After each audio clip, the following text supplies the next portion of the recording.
Assalamualaikum warahmatullahi wabarakatuh.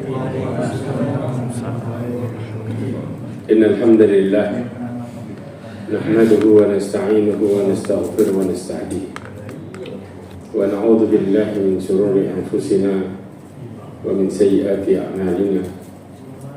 Man yahdihillahu fahuwal muhtadi wa man yudlil falan tajida lahu waliyyan mursyida. Asyhadu an la ilaha illallah wahdahu la syarika lah wa asyhadu anna Muhammadan abduhu wa rasuluh. Qala Allah ta'ala fi kitabihil karim. A'udzu billahi minasyaitonir rajim. Ya ayyuhalladzina amanu taqullaha haqqa tuqatih wa la tamutunna illa wa antum muslimun. Amma ba'd. Ma'asyiral mu'minin rahimani wa rahimakumullah. Alhamdulillah, kita bersyukur kepada Allah Azza wa Jalla dengan segala kenikmatan yang Allah berikan kepada kita semua. Salawat dan salam kepada Nabi Muhammad sallallahu alaihi wasallam, khairul anbiya wal mursalin, sebagai nabi dan sebagai rasul. Ma'asyiral mu'minin rahimani wa rahimakumullah. Hari ini kita akan membahas tentang masalah berharap kepada Allah Azza wa Jalla. Manusia ini ada dua tipe dalam berharap. Sebagaimana Ibnu Qayyim al-Jauziyah menjelaskan di dalam kitabnya Jawab Kitab dengan Salam Da'wah dan Doa Insyafa, disebutkan ya dengan judul Ar-Raja wal Aman. Ada istilahnya orang benar-benar berharap, ada istilahnya cuma seorang berangan-angan. Jadi kalau hari ini kita bahas masalah antara harapan dengan angan-angan. Karena salah satu dari dua tipe ini manusia dalam berharap. Yang pertama dikatakan mimma yanbaghi anna man raja syai'an iltazama raja'uhu thalathata umur. Ya.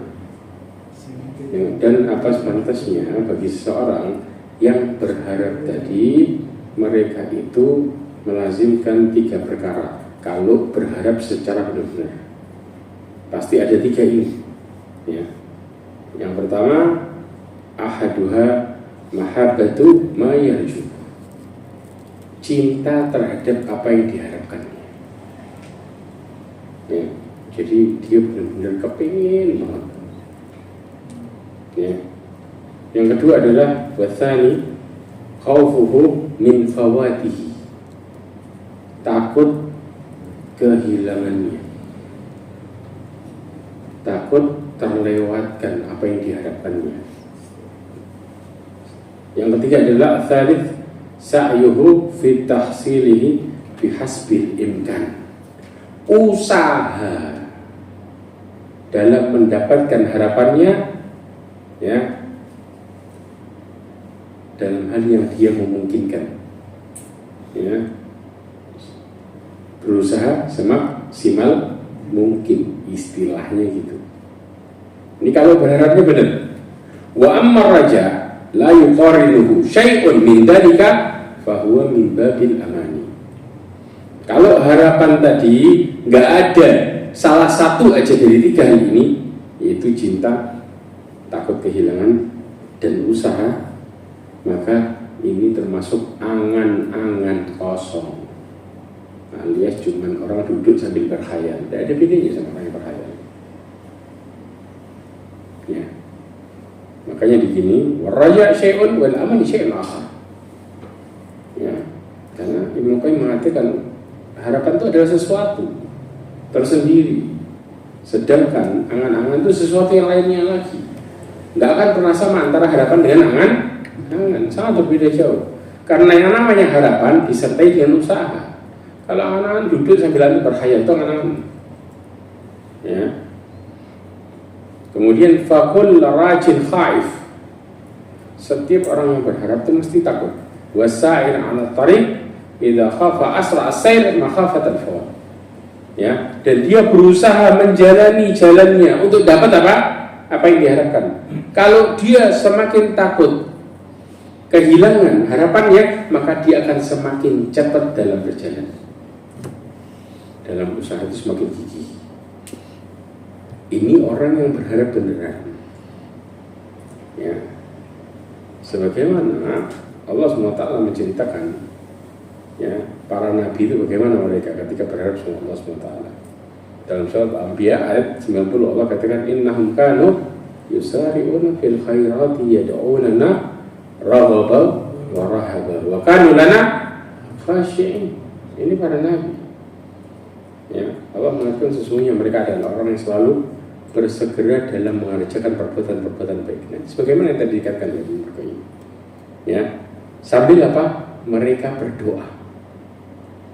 Ya, dengan apa? Dengan harapan dan rasa cemas. Ya, Allah mengatakan di dalam ayat yang lain khawfau wa tama'a. Ya, cemas dan berharap tamak. Wa kanu lana khashi'in. Allah SWT mengatakan mereka adalah orang yang khusyuk kepada kami, takut kepada kami. Bahkan ma'asyarul mu'minin rahimani wa rahimakumullah, Allah SWT mengatakan dalam surat Al-Isra ayat 57, bagaimana harapan itu berjalan dengan baik. Harapan itu punya, ketika seorang berharap kepada Allah Azza wa Jalla dengan benar, maka dia punya tiga sifat. Kalau tadi langkahnya, ini lagi sekarang stepnya, sifatnya tadi. Sifat ini tiga ini harus nempel.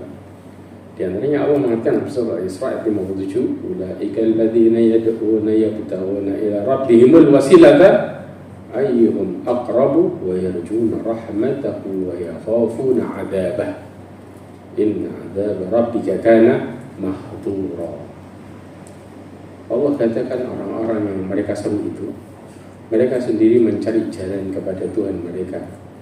Siapakah di antara mereka yang lebih dekat kepada Allah dan mengharapkan rahmatnya dan takut mengadabnya? Al-Imam Abdurrahman Ibn Nasir As-Sa'di dalam tafsirnya menjelaskan, ya, mereka berlomba-lomba dalam mendekatkan diri kepada Allah. Kenapa? Mereka mengarahkan segala kemampuannya berusaha melakukan amal saleh yang bisa mendekatkan diri kepada Allah. Di sini disebutkan kemudian menghindari penyebab-penyebab datangnya azab Allah. Karena sesungguhnya azab Allah itu sesuatu yang harus ditakuti. Maksudnya apa? Mereka waspada memelihara diri dari sebab-sebab ini. Makanya ada tiga sifat bagi orang yang beriman terhadap Tuhan. Yang pertama adalah sifat khauf, yaitu rasa takut. Jelas? Yang kedua adalah raja, yaitu berharap kepada Allah Azza wa Jalla. Dan yang ketiga adalah mahabbah, cinta kepada Allah. Ya, di mana tiga sifat ini Allah sematkan, Allah berikan kepada orang-orang yang mendekatkan diri kepadanya. Tiga hal ini nggak bisa. Khauf, raja, mahabbah. Tidak lepas. Barang siapa yang memiliki tiga sifat ini dengan sempurna, maka sempurnalah segala urusannya. Kata Syekh Abdurrahman bin Nasir As-Sa'di. Tapi sebaliknya, kalau apabila hati kosong dari tiga sifat ini, maka kebaikan-kebaikan akan pergi darinya hingga akhirnya dirinya dipenuhi dengan berbagai keburukan. Kita kalau hilang tiga ini, habis kita. Bahkan salah satunya hilang jadi timpang semua. Karena Ibnu Qayyim mengatakan manusia itu dalam mendekatkan diri kepada Allah kayak burung terbang. Burung terbang itu punya tiga komponen penting. Kepala sama dua sayap, betul enggak? Sayap kepalanya itu cintanya sama Allah, sayapnya ini raja sama khauf. Paham ya? Kata Imam Ibnu Qayyim, kalau kepalanya kepotong, artinya dia mendekatkan diri sama Allah nggak ada rasa cintanya, cuman harapan sama takut, nggak ada cinta. Berarti apa? Dia bakal mati. Orang nggak ada kepalanya gimana? Semua nggak ada kepalanya mati ya, mati langsung. Tapi sebaliknya, kalau takut sama harapannya salah satu hilang, maka dia akan jatuh dan jadi buruan mangsa. Artinya apa? Seseorang mendekatkan diri kepada Allah, dia punya cinta, betul, punya harapan, tapi takutnya nggak ada. Akhirnya apa? Orang yang kayak gini gampang kena fitnah. Sikat sana, sikat sini, habis dia. Urusannya sama Allah jadi berantakan. Kenapa? Kalau orang rasa takutnya nggak ada, akhirnya dia gampangin kemaksiatan. Tapi sebaliknya, kalau dia takutnya ada, harapannya nggak ada, maka dia bakal jadi orang yang gampang putus asa. Kenapa? Karena dekatan diri kepada Allah dibangun sama rasa takut terus. Tapi dia punya harapan, ya sudah, kayak orang putus asa. Hidup segan. Istilahnya kayak gitu. Jelas? Ibnu Rajab Al-Hambali menjelaskan manusia ini punya rasa takut kadarnya ada 3. Yang pertama kadar wajib, yang kedua sunnah, yang ketiga haram. Jadi kadar tingkatan takut. Jadi pertama tingkatannya naik ke tingkatan kedua, ke tingkatan ketiga. Yang ketiga ini haram sudah. Apa itu? Yang pertama kadar rasa takut yang dimiliki seorang yang wajib bagi setiap hambanya. Ukurannya apa? Rasa takut ini menghantarkan dia, mendorong dia untuk melakukan hal-hal yang wajib dan meninggalkan yang haram. Ini takut yang wajib kita punya. Dan ini dasar ini. Kalau istilahnya kita takutnya takut level awal. Ya. Jadi meninggalkan yang haram, melakukan yang wajib. Dorong itu semua. Itu namanya takut yang level wajib awal. Nah, takutnya naik lagi. Naik yang kedua, menambahkan dengan melakukan yang sunnah dan meninggalkan yang makruh. Ini kalau rasa takutnya naik lagi. Berarti apa? Yang wajibnya tetap dilakuin enggak? Tetap. Haramnya tetap ditinggalin, tetap ditambahin lagi istilahnya. Takutnya semakin naik lagi. Jelas sampai di sini? Ya. Ini yang dorong orang jadi berharap dengan baik sama Allah. Nah, semakin takut lagi ke atas lagi dia. Naik lagi ke level yang ketiga. Sangat takut sama Allah. Sangat takut sama Allah ini sampai membuat dia jadi tambah sakit badannya. Ya, kemudian cemas permanen yang ini mendorong dia putus asa. Ini di level yang sudah over. Karena dia kayak gitu kan, tiap hari kepikiran mau makan. Ya Allah, mati gimana nanti? Gini. Ini namanya orang yang full penuh rasa takut. Harapannya nggak ada. Nah, ini jadi yang haram dia melakukan. Kenapa? Masuk ke dalam perkara keputusasaan. Kayak orang hidup segan mati tak mau. Jadi bingung dia. Karena sudah di level berlebihan, jelas. Tapi sebaliknya, kalau kita masih level kedua, bahkan orang yang level kedua ini berhati-hati terhadap yang mubah. Jadi kalau dia kena yang mubah, dia periksa dulu, ini positif atau nanti negatif. Karena ketika kita interaksi sama yang mubah, masuk ke level berlebihan, langsung jadi haram. Contohlah, bergaul itu boleh nggak? Tapi kalau over dan bergaul gimana? Nah, sudah. Ngobrol boleh nggak? Kebanyakan nyetak dosa. Betul? Ya, sudah. Jadi awalnya boleh, jadinya nggak karuan karena sudah di tingkat lanjut sudah. Paham di sini. Nah, sekarang keutamaan berharap. Kalau harapan kita benar, apa keutamaannya?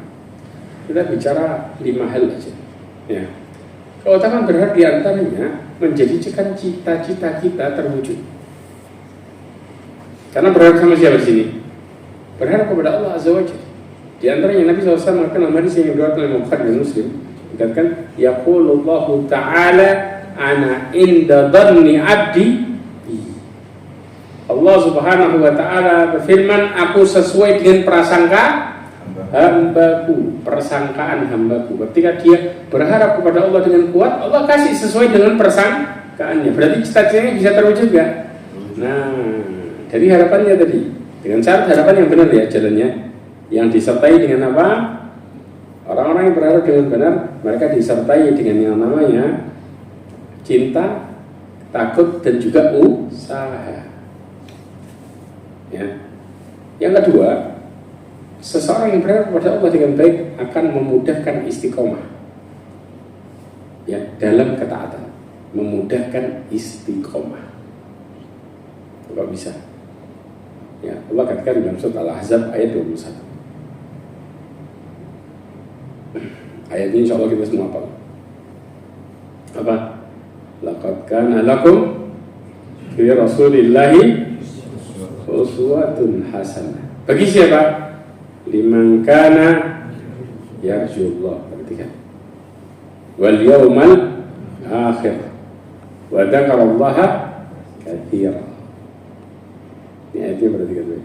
Allah mengatakan sesungguhnya telah ada pada diri Rasulullah suri Taurat dan yang baik. Yang bisa ngikutin siapa? 3 tipe manusia. bagi orang yang berharap rahmat Allah dan kedatangan hari kiamat. Artinya dia berharap supaya dari kiamat selamat dan mengingat Allah sebanyak-banyaknya. Banyak menyebut Allah. Syekh Abdurrahman bin Nasir As-Sa'di mengatakan bahwa orang yang bisa menjadikan Rasulullah menjadi suri teladan, contoh dalam hidupnya, inspirasi, mereka punya 4 tahapan sifat. Apa itu? Ya, dimana orang-orang ini menginginkan Allah dan hari akhir. Maksudnya apa? Karena memiliki iman yang ada padanya. 1. Dari iman mereka juga punya rasa takut kepada Allah. 2. Jelas. Yang ketiga adalah mengharapkan pahala dari Allah. 3. Jelas. Dan yang terakhir adalah takut akan siksanya. 4 sifat ini dorong orang untuk bisa nyontoh Rasulullah. 4 ini. 1 apa? Iman. 2 rasa takut kepada Allah. 3 berharap pahala. 4 takut akan siksanya. Yang semua 4 hal ini dorong dia buat apa? Meneladani Rasulullah SAW. Ini yang dimaksud. Yang ketiga, seseorang yang berharap keutamanya adalah selamat dari siksa Allah.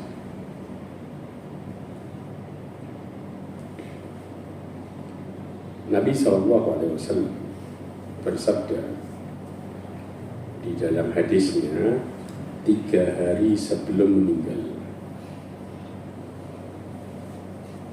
Ya, 3 hari sebelum meninggal. Hadis riwayat Muslim.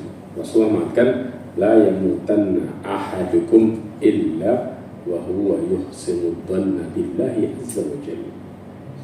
Kata Rasulullah, jangan sekali-sekali salah seorang di antara kalian mati sebelum berbaik sangka kepada Allah azza wa jalla. Nah, hubungannya sama selamat dari siksa apa?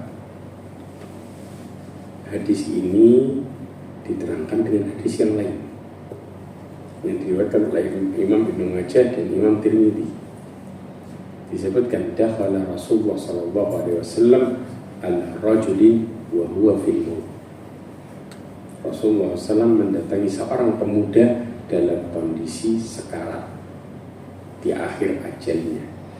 Jelas. Kemudian Rasulullah tanya, kaifa tajiduka?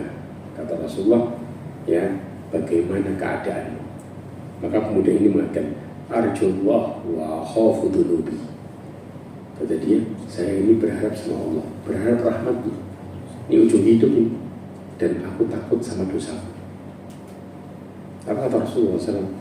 Maka Rasulullah menjawab, la yajtami'ani fi qalbi abdi fi mithli hadzal mautin illa a'tahu Allahu alladhi yarju wa amanahu alladhi yakhaf.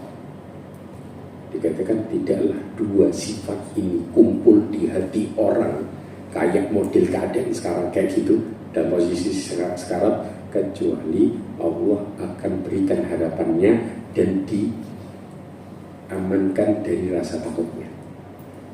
Dosanya diampuni, dikasih rahmat di akhir hidup. Makanya kenapa harus husnudzon sama Allah? Karena titiknya di sini. Karena ya ikhwah, kita ini kalau berpikir kadang-kadang, antum tahu nggak? Imam Ahmad ada sebuah kisah yang luar biasa. Makanya kita ini harus hati-hati banget.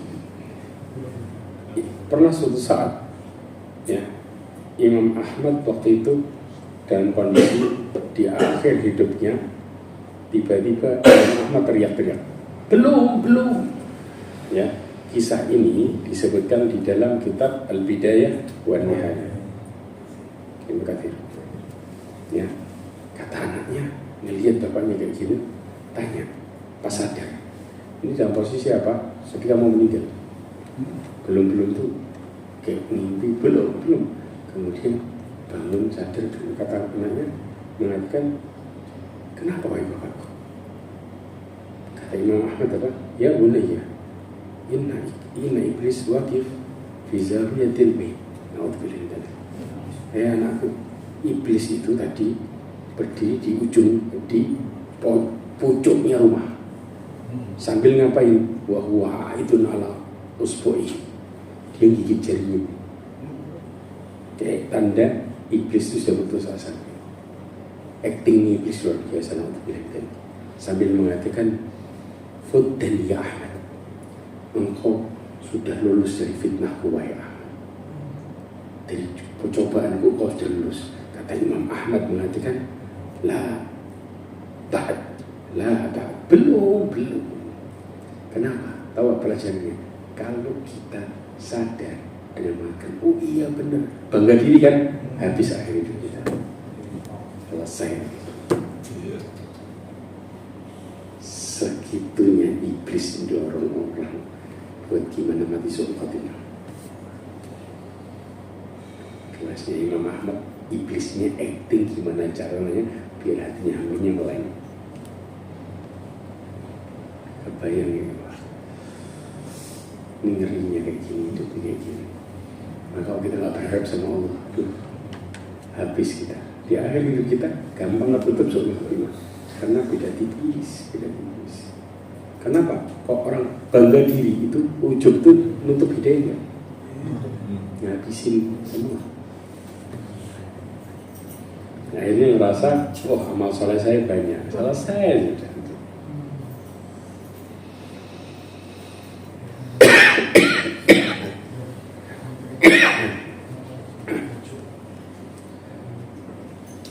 Ma'asyiral mu'minin rahimani wa rahimakumullah. Kita lanjutkan lagi. Yang berikutnya adalah berjumpa dengan Allah. Ya, keutamaannya adalah mereka akan menjadi orang-orang yang mulia di sisi Allah ketika berjumpa dengan Allah. Di mana Allah mengatakan untuk surat Al-Ankabut ayat 5. Ya. Kemudian apa? Surat Kahfi ayat 110. Insya Allah kita yang Kahfinya. Al-Ankabutnya, man kana yarju liqa Allahi fa inna ajalallahi la'at. Ya. Wa huwa as-sami'ul 'alim. Barang siapa yang mengharapkan pertemuan dengan Allah, maka sesungguhnya waktu yang dijanjikan Allah itu pasti datang. Yaitu apa? Mati kita. Allah mengatakan, "Man kana yarju liqa rabbih falyamal salih."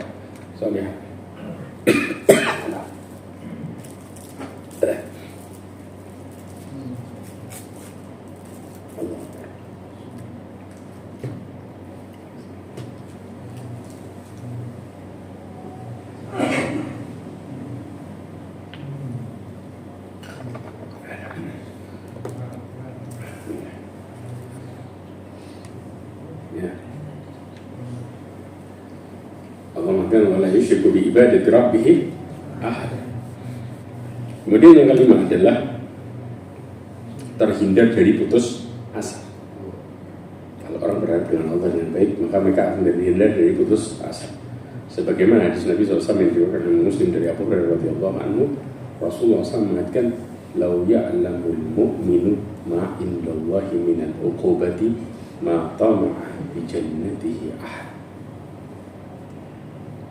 Kata Rasulullah, seandainya orang mukmin itu mengetahui siksaan yang ada di sisi Allah, niscaya tidak ada seorang pun mukmin yang berharap akan surganya.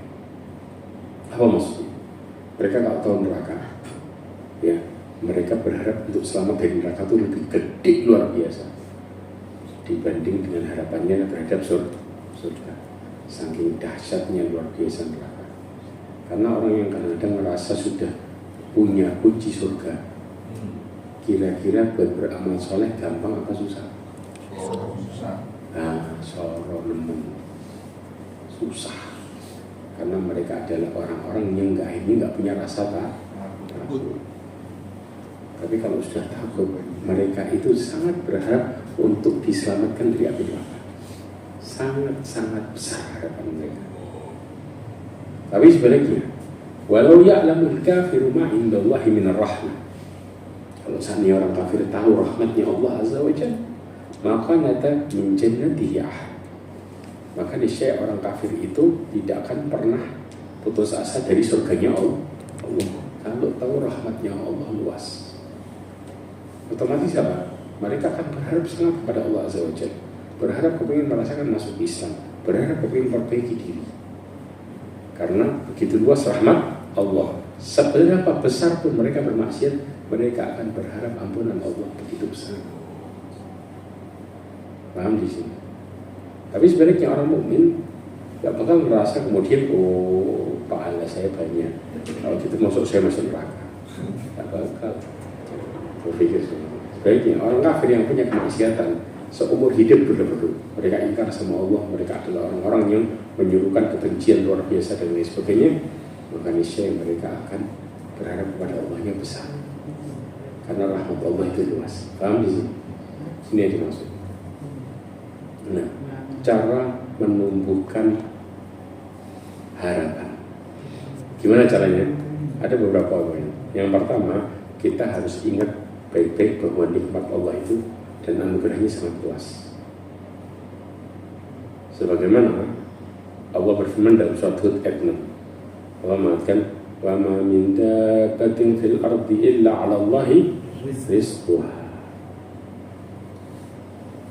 Ya, dan tidak ada suatu makhluk melata umum bicaranya melata, yang kayak jalan melata kan, ya, di atas muka bumi kecuali Allah jamin rezekinya. Berarti ini rahmat Allah luas kan, menandakan yang kafir pun dikasih, apalagi yang beriman. Kok kita kemudian putus asa, kok rezeki anak ratus salafi, ya itu jaminan hidup antum itu sudah rahmat besar. Ya, pasar sepi langsung lah, lemes, bilang ngomong, waduh, soro rezekinya. Kalau anak nggak bisa makan gimana? Ini tuduhan namanya, bukan pernyataan.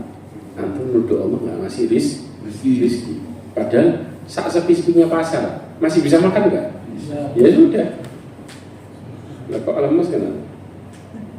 Hatta contoh nih, beras dari mulai harga sekilo 2.000 sampai harga 14.000 tetap kebeli nggak? Ya sudah. Lah kok mikirnya mumet-mumet gimana?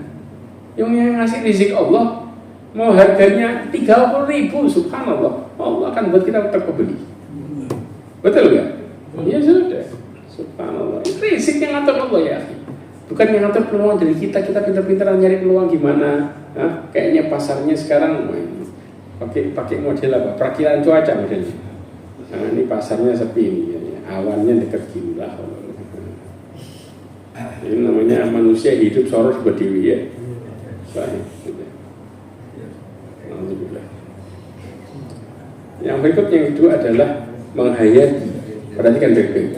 Berharap kepada Allah dengan baik itu menghayati banyaknya pahala dan sedikitnya hitungan dosa. Ya ikhwan, kapan orang hitung dosa?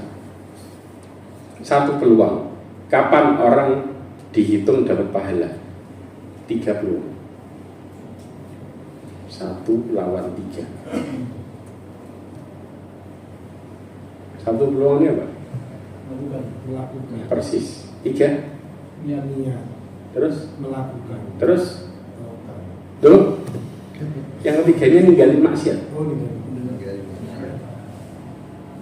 3 ini menjadi peluang dapat pahala.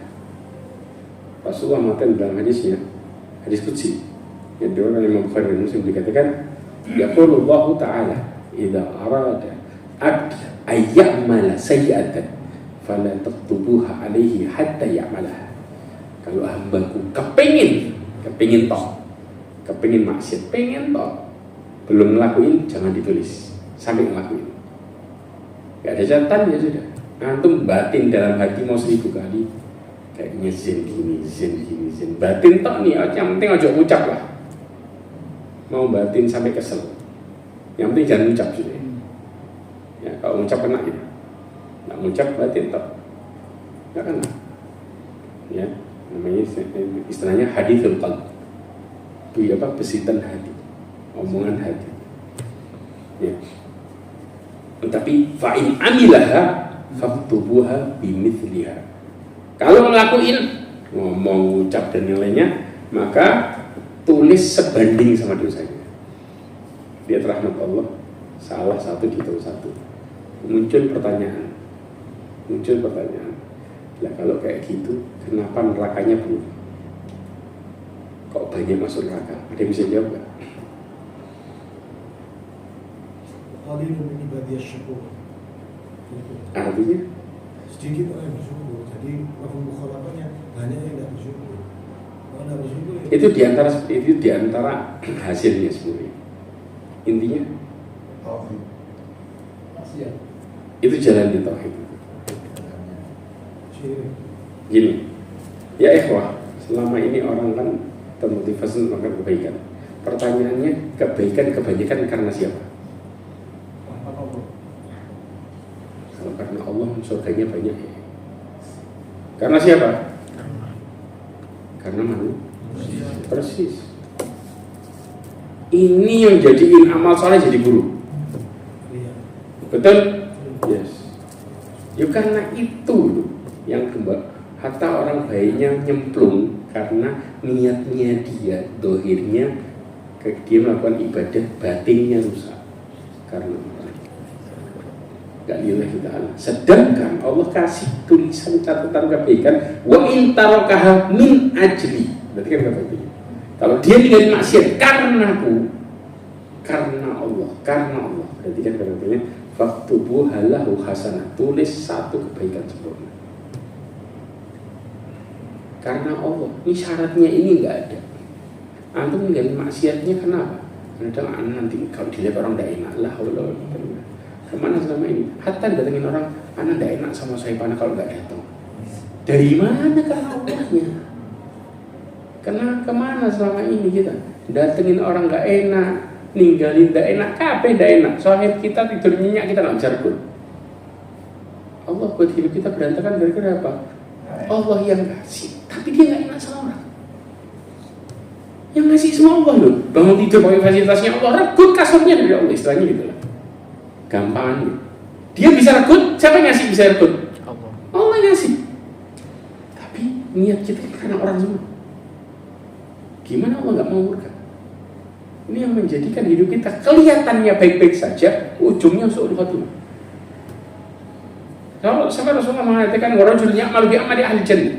Anda bisa bayangin ya? Ada seorang yang awal hidupnya melakukan amalan ahli surga. Di riwayat yang lain dikatakan fi mayura bihin nas, apa yang dilihat orang? Ini orang ini melakukan amalan di surga, sholat 5 waktu, puasa ini orang taunya gitu kan, ngelihat dari luar. Hatta ma bainahu wa bainaha illa dhira. Antara dia sama surga tinggal sejengkal kok, sedikit. Saya satu. Paham ya? Dhira. Kemudian apa yang terjadi? Faisbiqu alaihi kitab fayamalu bi amalin ahli nar fayadkhuluha.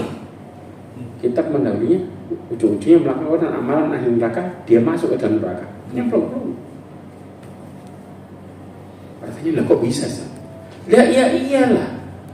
Orang dia di awal, para ulama menjelaskan, ketika dia melakukan amalan ahli surga, hatinya karena orang lain. Tapi nggak kelihatan. Karena orang melihatnya dari zahir. Makanya ikhwah, sampai subhanallah. Ada seorang ulama mengatakan, ulama terdahulu, ada orang sholat sebelahan. Tapi bisa jadi satu dengan yang lainnya, hasilnya antara langit sama bumi. Paham ya? Yang satu terima mulia, sebelahan sholat gerakannya sama persis. Anda kalau lihat sholat, apa gerakannya orang beda-beda? Sama apa beda? Kalau beda batin sudah rusak. Betul nggak ini? Sama persis jajaran sudah sholatnya. Tapi hasilnya antara langit sama bumi. Lah kok jauh berbeda? Ya karena yang Allah lihat bagaimana niatnya dia, dan ini yang paling ahwan mengerikan. Tipis gak kelihatan, tapi pengaruhnya besar. Sampai Abdullah bin Mubarak mengatakan apa? Kata dia, Rubba amalin saghirin tu'addimuhun niyah. Berapa banyak amal-amal yang sepele di mata manusia, tapi besar di mata Allah gara-gara niatnya. Dibesarin sama Allah nilainya gara-gara niatnya. Wa rubba amalin kabirin tusaghirun niyah. Amal gede di mata orang bahkan dikenang sebagai pahlawan bila perlu. Seumur hidupnya, oh ini pahlawan berjasa besar gini dan sebagainya. Contoh, ada orang yang membayarin utang Indonesia, jelas masuk dalam rekor enggak? Tulisan pahlawan enggak? Masuk kan? Tapi begitu niatnya sepele dikit belum, karena manusia dikit tak langsung batal semua. Ini contoh kasus. Makanya seberapa besar pun yang kita lakukan atau sekecil apapun yang dianggap orang sepele, kalau niatnya benar, Allah jadikan itu besar yang mulia di mata Allah. Karena yang ngasih pengaruh kita hidup dari semuanya, kita bakal masuk neraka atau surga, semua adalah Allah. Orang yang komentar sekitar kita ini, mereka cuma ngomong kosong, gak bisa ngakuin apa-apa. Antum sama sohib dipuji, bila perlu ketemu 24 jam, mulutnya nggak berhenti muji orang, muji antum. Kira-kira nasib antum berubah nggak? Ya nggak bakal.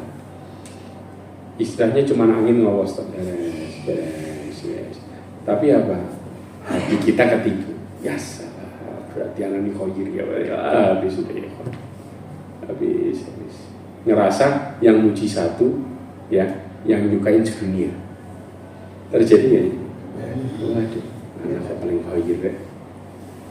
Semua orang lihat anak, semuanya senyum-senyum. Padahal di baliknya fulan seakan suka diharapi gitu. Dikipis. Nah, enggak, antum kalau mau dapetin fulan ngetraktir antum gampang, haratin aja dia. Ikuti. Ya Allah, ini realita ya. Ini kan muji orang kita ke orang, itu kan sama dengan mengharapi dia, padahal dia nggak seharusnya, nggak seperti yang asli. Jelas? Ya. Kemudian apa? Yang ketiga, merenungi luasnya rahmat Allah Subhanahu wa Ta'ala. Karena orang masuk surga gara-gara apa? Rahmat, bukan karena amal soleh. Berapa banyak orang-orang yang kemudian maksiatnya besar, tapi karena dia bertauhid sama Allah, Allah ampuni dosanya dan mereka dalam surga. Kan? Dalam hadis yang begitu banyak. Di antaranya Rasulullah mengatakan dalam Sahih Muslim, "Saddidu qaribu abshiru, fa innahu la yudkhilul jannah ahadan bi amali." Ya, kata Rasulullah SAW, ya, berkatalah yang benar, dekatkan dirimu kepada Allah Subhanahu wa Ta'ala dan terimalah kabar gembira bahwa sekali-kali bahwa amal seseorang tidak bisa masukkan ke dalam surga. Qalu wala anta ya Rasulullah, kau pun enggak bisa, wala ana illa ayyataghmadani Allahu minhu bi rahmatin. Ya, kecuali Allah mencurahkan kepadaku rahmatnya, baru bisa masuk surga.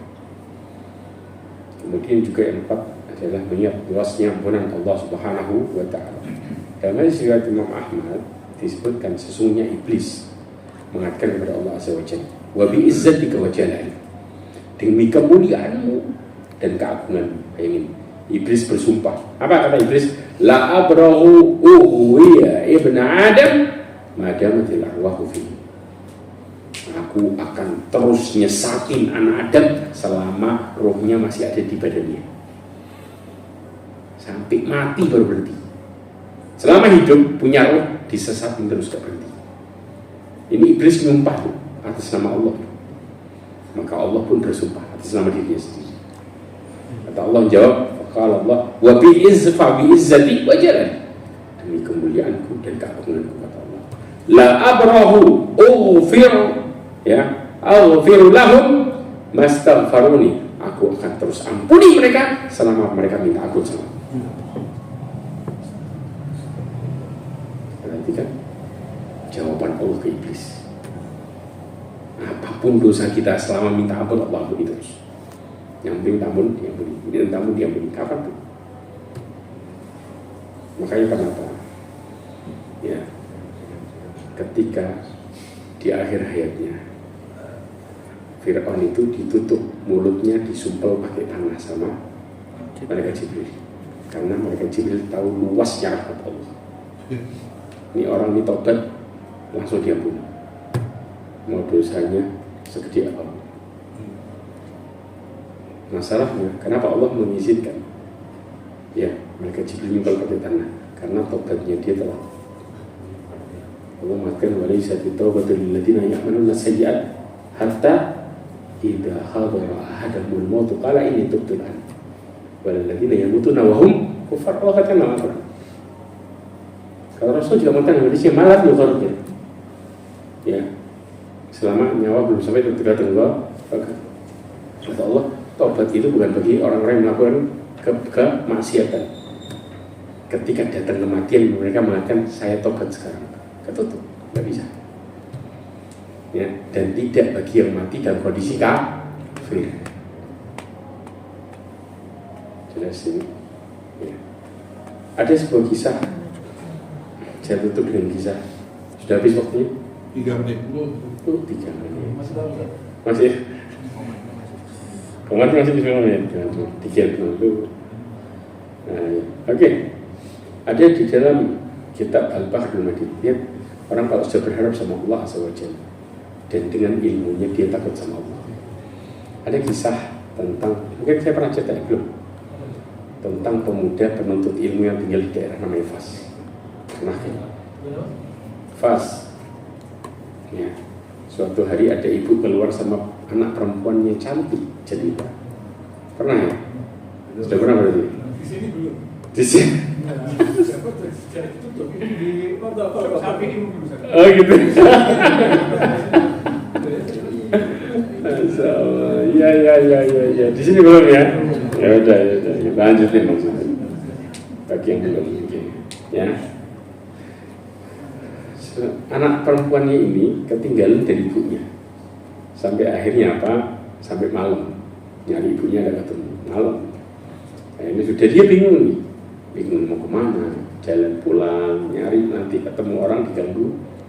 Waduh, malam masalahnya. Dan perempuan ini cantik lagi. Jelas ya. Akhirnya dari kejauhan dia melihat sebuah pintu yang kelihatannya ada lampu yang masih nyala karena malam. Lampunya dulu lampu apa? Lampu minyak kan misalnya. Ya coba tidak pakai listrik.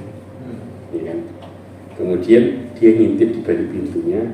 Ternyata ada seorang laki-laki yang sedang baca buku menuntut ilmu, belajar agama. Kemudian anak perempuan ini batin. Kalau nggak ada kebaikan pada pemuda ini, berarti nggak ada kebaikan kepada seorang pun. Yang berilmu aja buruk, apalagi nggak berilmu, istilahnya gitu. Maka dia pun memberikan diri buat apa? Buat ngetuk pintu.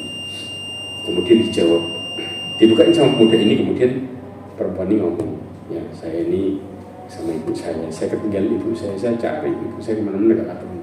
Kalau saya pulang takut di jalan nanti diganggu orang. Boleh nggak saya berteduh di sini? Akhirnya sang pemuda ini ngerasa wajib baginya buat nolong perempuan tadi. Nah ini dia pun masuk, ya. Kemudian nyuruh perempuan itu masuk, ya, menjadikan antara dirinya sama perempuan itu penghalang bentuknya sitar. Tikarnya dipakai buat batasi. Nah, istilahnya duduk situ, saya duduk sini. Sudah, ya. Habis itu pemuda tadi ngelanjutin apa? Ngelanjutin baca lagi. Begitu ngelanjutin baca, datang godaan setan. Setannya mulai ngomporin. Sendirian gitu, hali lagi. Ini, waduh, udah. Ya, wah, ini laki normal. Paham ya? Akhirnya apa yang dilakukan? Karena keberkahan ilmunya, maka Allah jaga pemuda ini. Caranya gimana? Dia ngambil api lampu, taruh depannya, sambil jarinya satu-satu dideketin ke api itu. Bolak-balik, satu lagi, bolak-balik, satu lagi, bolak-balik. Setiap godaan muncul, deketin lagi jarinya, sampai kayak bau apa? Terbakar, daging kebakar. Perempuan itu kaget-kaget, kagum teman. Itu sampai kemudian ini mikir, kalau aku nggak kuat sama api dunia, gimana mau masuk api neraka? Maunya tahan, dibakar kayak gini aja sakit. datang lagi godaan dibakar sampai semua jarinya kena. Karena apa? Lama masalahnya dari malam sampai pagi. Begitu matahari sudah keluar, baru si perempuan ini suruh keluar pergi sudah silakan jalan, tutup pintunya. Akhirnya si perempuan ini balik ke rumahnya, ketemu bapaknya cerita tentang pemuda itu. Bapaknya langsung bersegera mengunjungi majelis ilmu. Ketemu sama gurunya, langsung diceritain kondisinya. Kata gurunya dan muridnya semuanya, angkat semua tangan kalian. Ada satu pemuda yang gini tuh. Langsung dilihat sama gurunya, tahu tuh orang. Gurunya ngomong sama bapaknya. Langsung di hari itu juga si bapaknya nikahin anak itu sama pemuda itu sama anaknya. Langsung sudah. Supaya aku nahan dari yang haram, dapat yang halal. Subhanallah. Inilah kondisi berkahnya ilmu. Maka orang bisa berharap rahmat Allah dan pintar. Mereka juga akan takut sama Allah sampai berpikir buat bakar dirinya. Kenapa? Jangan macam-macam sama api neraka istilahnya. Dunia rasanya jadi kayak gini. Inilah berkahnya ilmu. Supaya apa? Biar karena orang kalau sudah gelap mata mengerikan. Makanya berusaha kalau istilahnya orang jangan sampai ngantuk matanya, paham ya? Dibuat mata hatinya kebuka terus. Pakai apa? Biar nggak ngantuk. Api. Kalau begitu mata hatinya ketutup, ya selesai. Perempuannya tadi kan sasaran. Makanya ketika seorang sudah kena sasaran ke perempuan, setelah itu kenapa ngelakuin? Saya hilaf gak sadar saya sampai di titik gitu ya. Tentunya gitu. Gelap dia. Karena ditambah lagi dikatakan ini perempuan cantik, bukan perempuan kelas biasa. Dan Allah menjadikan orang yang bisa dinaungi di hari kiamat kelak adalah seseorang yang digoda sama perempuan cantik kaya lagi. Sudah hali kaya lagi. Kemudian dia bisa mengatakan apa? Saya takut sama Allah. Berarti imannya kuat. Kalau kita kan sekalian saudara. Makanya berapa banyak janda itu ya selalu jadi idola. Kenapa? Kalau kaya tidak apa-apa janda yang penting kaya. Betul apa enggak? Iya. Apa janda? Godaannya berat ya. Alhamdulillah. Dan ini menjadi motivasi bagi kita semuanya. Mudah-mudahan Allah jadikan harapan kita dengan harapan-harapan yang benar. Mudah-mudahan Allah hindarkan kita dari kemaksiatan dan juga adabnya serta murkanya. Dan mudah-mudahan Allah tutupi kita semua dengan husnul khatimah. Amin. Subhanallahumma wa bihamdika asyhadu an la ilaha illa anta astaghfiruka wa atubu ilaik. Wa akhiru da'wana alhamdulillah. Assalamualaikum warahmatullahi wabarakatuh.